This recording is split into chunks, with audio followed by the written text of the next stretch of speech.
Hello. My friend Rachel asked me to make her a custom bottle stopper out of cherry wood with an owl on it. So let's start on that. I have a piece of cherry here. It has a crack in this end, so this end looks pretty good. So I'll take this over to the bandsaw and cut about a 4-inch piece off of it.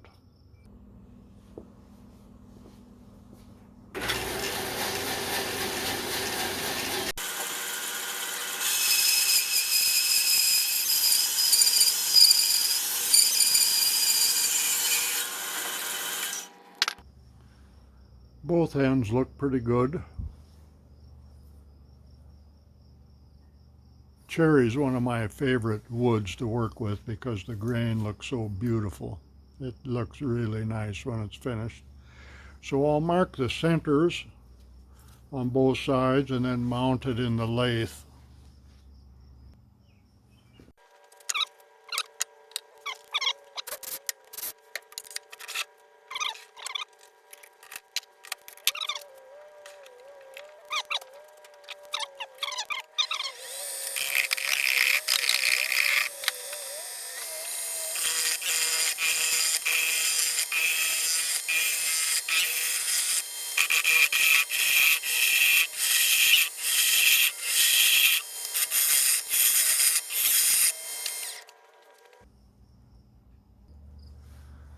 Because of the owl, and we're going to put this on the top of the bottle stopper, we're going to have a little bit of a recess in the top for this to fit into. That'll dictate the size of the top because it has to be big enough to accommodate this owl. And that's about 1 1/3 inches. The base of the wood piece is also going to be dictated by the bottom of the stopper. So this piece here is 1 inch, and we don't want it too much bigger than that as a final thing because that'll make it look too bulky if we do that. Also, I'm going to use a parting tool to square the ends off after we get it down to, about 2.5 inches in diameter.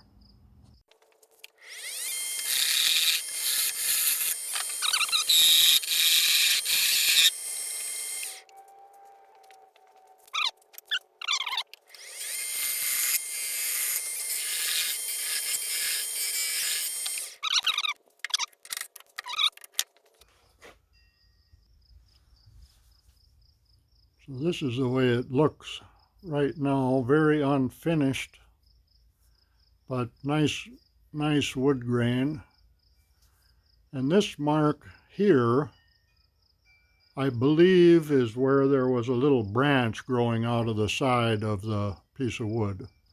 I don't have that on this end, but I'll put this thing in a chuck now and square the other side off, and then I'll show you what's next. You have it mounted in the chuck now, and we'll square this side off, again using the parting tool.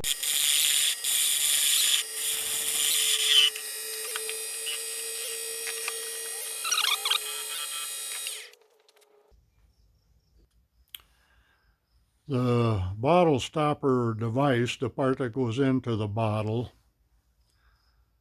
has a 3/8 bolt in it that screws into the piece of wood. You can either put an insert in it, or what I'm going to do is drill a hole in the wood and thread it. And this piece comes out here too, so to prevent problems, I'll put a couple of little drops of super glue on this side, and screw it in here, and then it'll be permanent that way. But this part will still be able to screw in and out. I've chosen black titanium finish because I think it goes really good with the silver pewter owl. It has green gemstone eyes in it.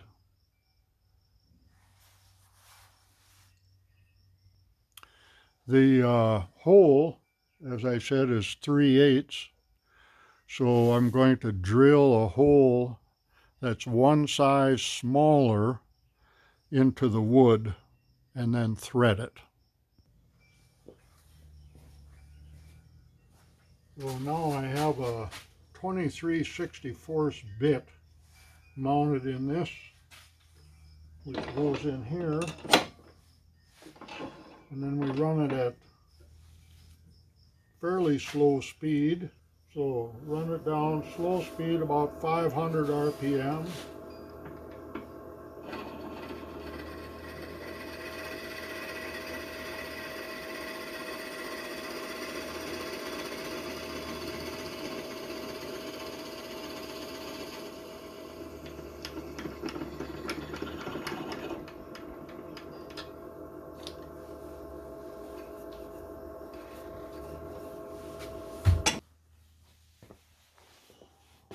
Okay, I have a 3/8 bit threading bit mounted in my vise, and I've already run it down. That hole that I said was 23/64, if the wood is softer, I will go with a 2 sizes smaller drill bit to drill it out. But cherry is usually hard enough to leave some pretty good threads in there, but they still have to be hardened.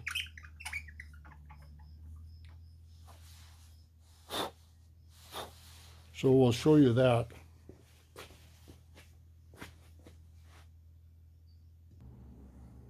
Okay, you can see the threads that I put in there fairly good with that light. And you see I have a little tube of super glue in my hand, so I'm going to put some super glue on the threads and let it run all the way down to the bottom. Okay, we had some run out, which is fine. We don't want it to build up too much in there, but we want to coat all the threads. They kind of waterproof it, but the main reason is to strengthen the wood so that repeated screwing in and taking off doesn't damage those threads. And you'll see what I mean in the next step. Okay, we'll do a little bit of shaping, rough shaping to it before we turn it around and mount it a little differently.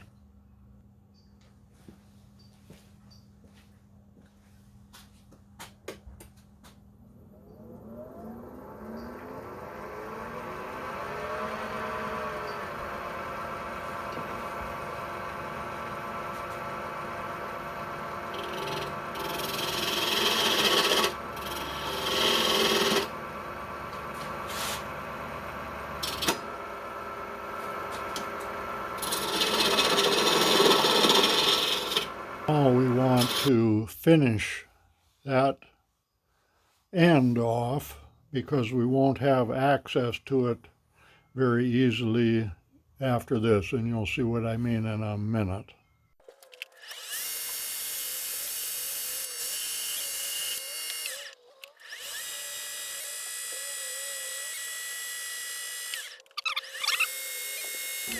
It's always good to go forward and backward because when you go in one direction only, it lifts the wood grain fibers up and lays them one direction. And then if you feel it with your finger, you can feel rough go in the other direction.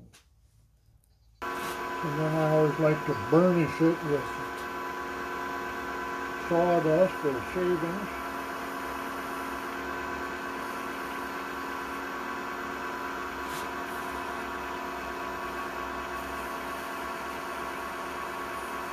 We'll add a little bit of shellac mixed with alcohol, 50-50.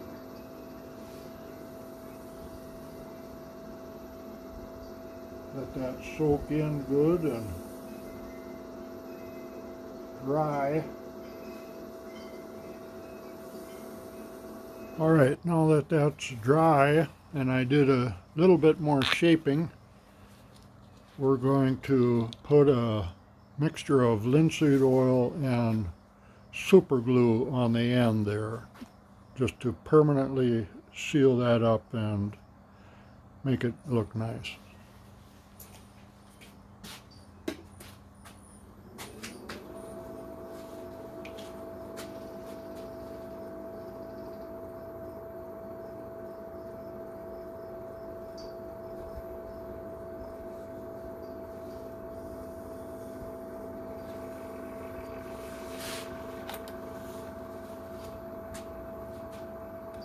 A little bit of oil.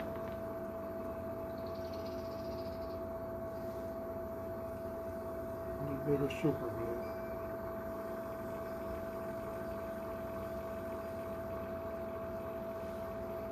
And we'll let that dry.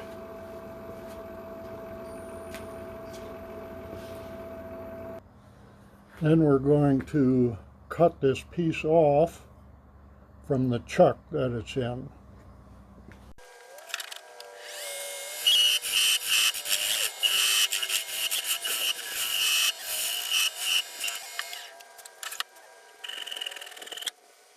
So one of the tricks of working on a wood lathe is if you have one end clamped in or screwed on and you're turning the piece, how do you finish the end that's clamped?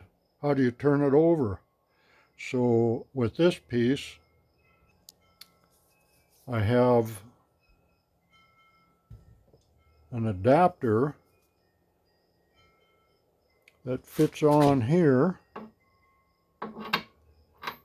and I made this piece of wood with the bolt that matches the bolt for the bottle stoppers, and there's the end that I finished,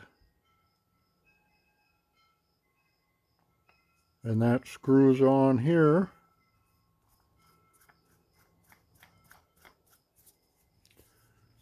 Screws on nice and tight, and then goes on here.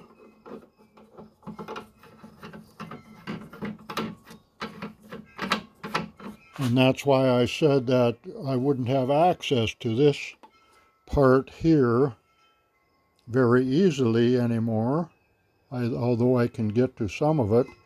And now I can finish cutting this and making a slight hollow, a slight recess on this side for the owl to go into. And just in case you're wondering where I keep all my tools, this door swings shut with a magnetic clamp like that.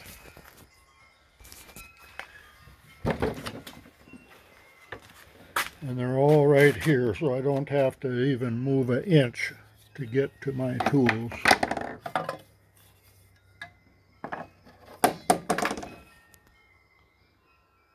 Now that I have the piece flipped over and mounted on the lathe, I'll do a little more shaping and take it down in size a little bit so it feels a little more comfortable on the hand and in the bottle.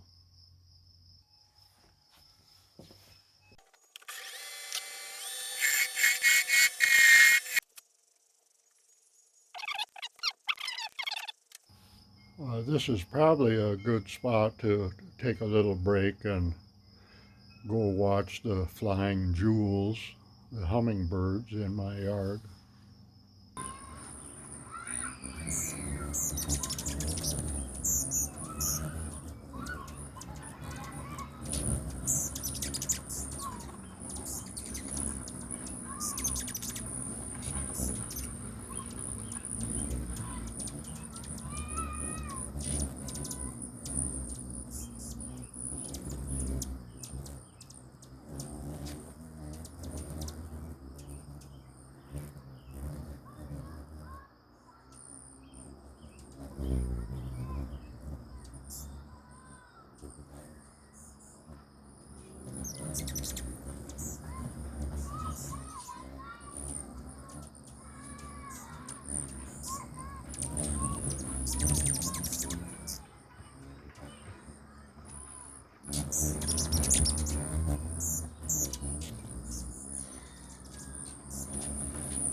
Okay, now that we have that end scooped out a little bit and the rest of it taken down in size just a tad, it's time to start sanding.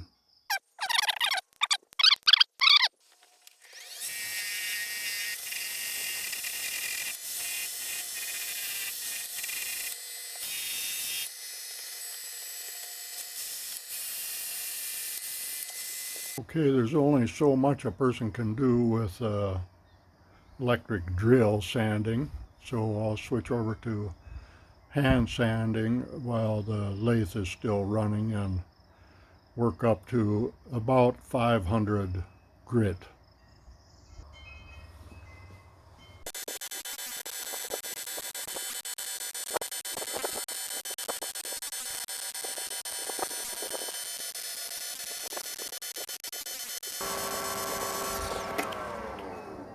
And then, like I showed you yesterday when we did this other end,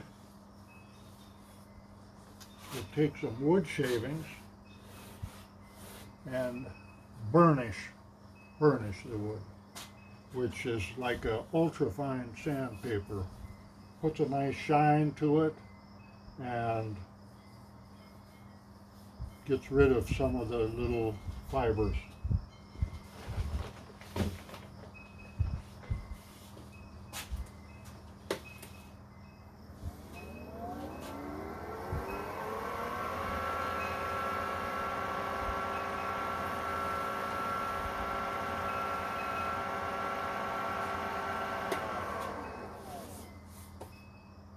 I think I'll change the position of the camera and see if it can't show this a little better.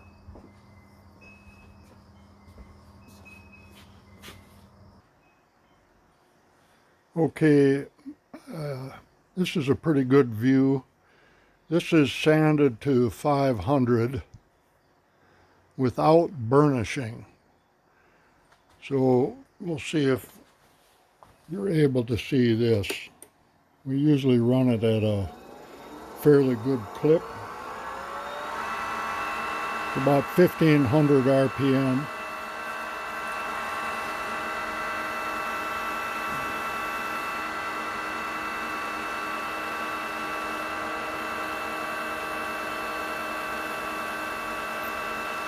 You should be able to start seeing the shine come out.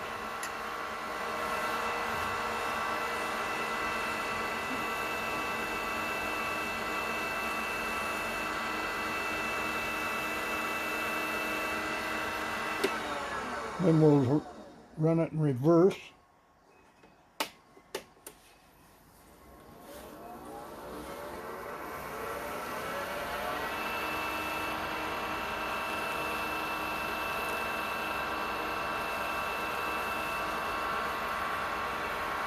One more little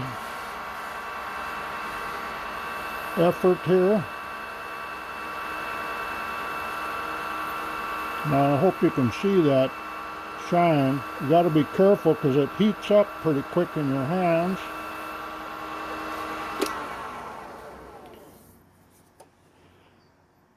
So it has a nice shine to it. Feels silky smooth to the touch. Let's talk about finishes for a second. I used to use a lot of wax finishes. It's not very durable, but you can get it to a nice high shine. Not a super gloss, but like a semi-gloss type of finish. Looked very good. On putting it on the lathe, it would heat up and soak into the wood very quickly. I don't do that much anymore. I will use polyurethane finishes if it's an item that's going to be handled a lot and used a lot and subjected to moisture and cleaning. So on this particular project, it probably won't be handled a lot, moved from bottle to bottle. So the choice would be between, like I put on the end, that mixture of linseed oil, which hardens, and super glue, which is almost impervious and you can get it to a high shine. But the texture, the feel of it is not quite as buttery smooth and soft and warm to the touch as homemade friction polish, which has alcohol and linseed oil and shellac in it. So in this case, it'll be a question of feel. You want something to look probably about a 8 or a 9 on a scale of 10, and a 10 on a feel scale with the friction polish, but not as durable as the super glue and linseed oil finish, which would have about an 8 on the feel scale and a 10 on the looks scale. So I'm going to email Rachel and give her those two choices. So irregardless of the final finish, the preparation of the wood is always the same. I use a mixture of shellac and denatured alcohol, 50-50, to seal up the wood. And this is really one of the magic parts of woodworking, when applying this starts to really bring the grain out. And pieces like cherry have such a beautiful grain. You'll see it in a second, but it's the real magic of woodworking. One of many points of magic, I'll add, but one of the highlights. So here's the finished piece of wood, but it's dry. So we'll start out at a slow speed.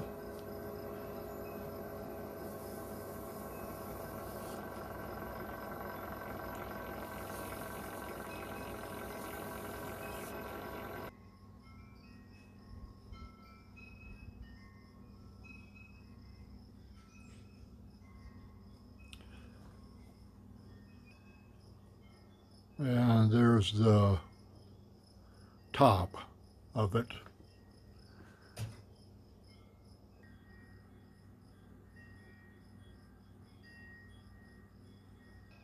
Sometimes applying this raises the grain a little, and then I'll grab another handful of sawdust and burnish it again.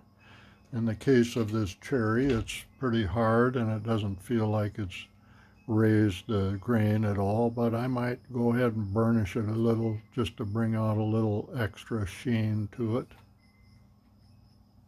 Well, Rachel chose to do the friction polish finish, and I'll put about half a dozen coats of that, letting it dry overnight sometimes in between, maybe 2 or 3 coats during the day, and then let it dry overnight and a couple of more coats the following day.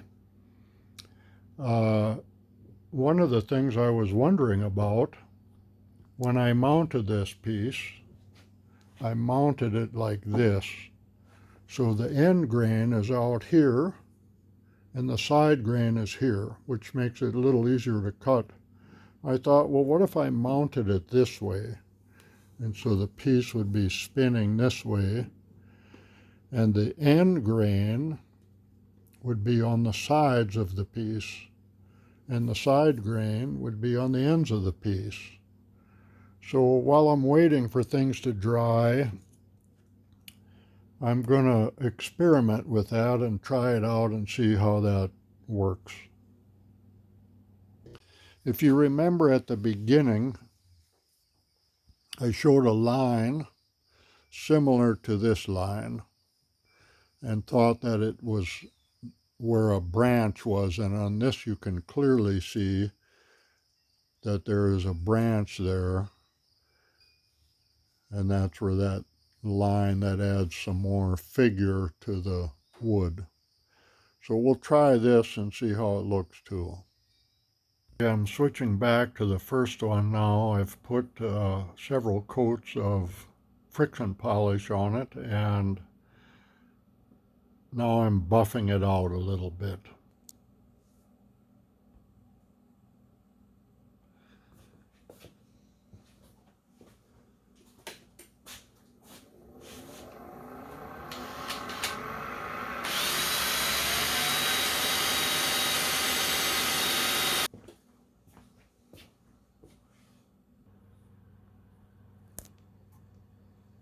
So this looks very nice. Now I'm going to go back over to the other one and do a little more work on that. That'll be a surprise how that turns out. And then I'll show how I put the owl on the end. In case you think I'm cranking this project out very quickly, this is now day 4. And we have this recess here, so we're going to put the owl in there, this pewter owl. And the owl has a screw on the back, protected with a little piece of rubber. And it's not centered. The owl as a whole isn't centered. So what we have to do is take a template that I made, and we put that on there and find a good spot to put it, and then we can take this push pin and put it through the hole and make a mark, and then drill a hole for that screw to fit in, and mount the owl. We'll put a drop of super glue on it as well.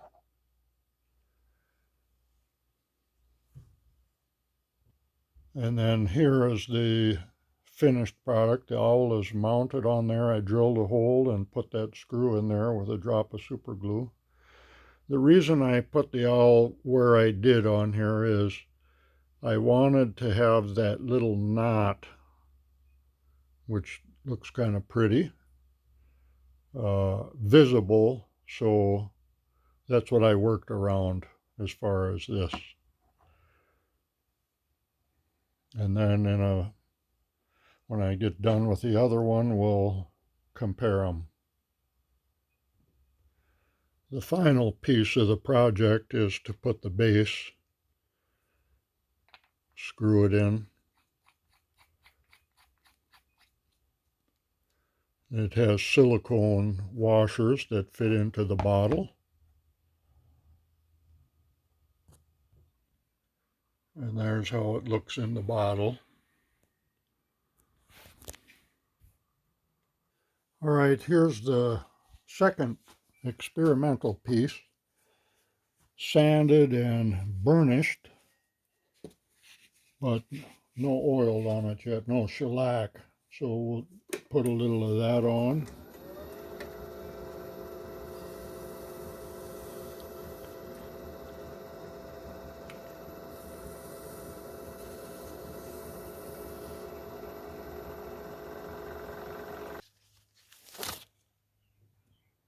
The grain on the end is no longer end grain like on the other piece, so it's fairly plain, but most of that's going to be covered with the owl.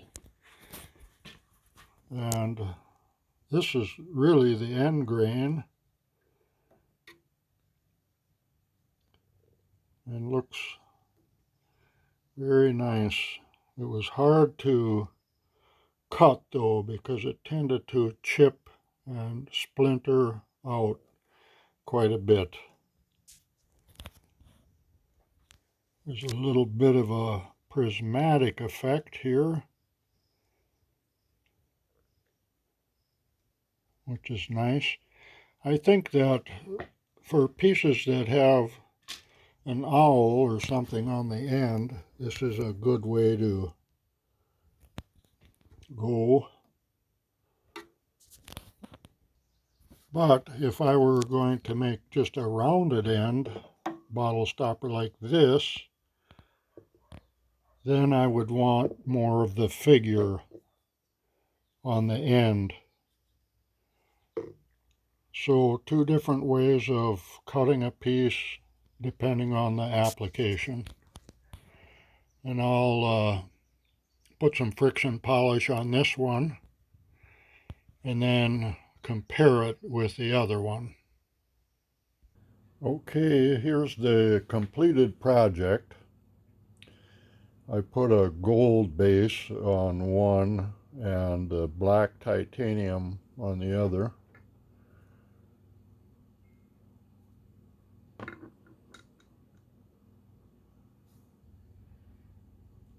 This one is a little bit larger than the other one, slightly.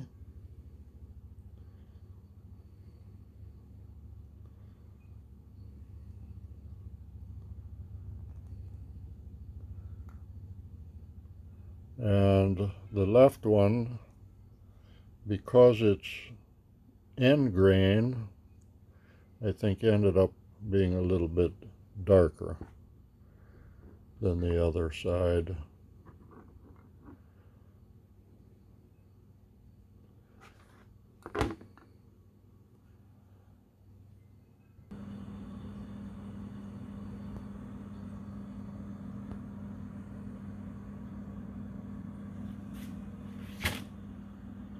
I put the larger one on the smaller bottle. We'll just have to see which one she chooses. Well, thank you, Rachel, for that request. That was a fun turning project, and they both turned out quite nice. I'll be interested to see what you choose, which one of these you choose. I especially like the prismatic effect, seen here and through here and on both sides. I'm not sure if you can see it very well on the camera.